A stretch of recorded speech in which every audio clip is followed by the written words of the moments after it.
Mga kapasada, tayo ay aalis na ngayon, pabiyahe na uli ngayong araw na ito.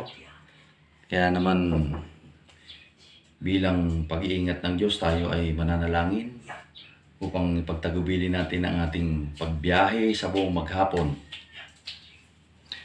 Aba, Ama naming Hari, Diyos kang dakila, banal at pinakamakapangyarihan ka sa lahat.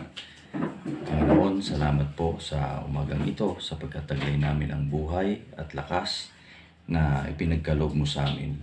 Kaya naman nakikiusap kami na ipagpatawad mo po ang aming mga pagkukulang at pagkakasala na sumpungan mo sa amin.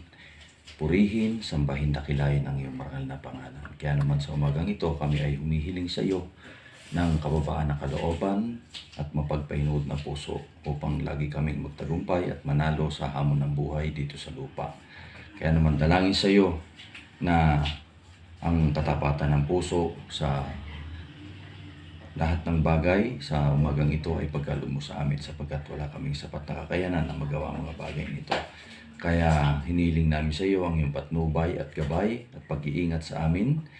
Gagawad mo nawa ang iyong basbas sa iyong abang lingkod. Kaya dalangin sa iyo na makakarinig din naman ng panalangin ito ay pagpalain mo rin sa lahat ng bagay na pinagkakaloob mo mga pagkapala sa lahat ng mga tao. Kaya naman dalangin sa iyo at pakiusap sa tanging mong pangalang Kristo Jesus, nag-iisa ka naming Haring Tagapagligtas. Amen.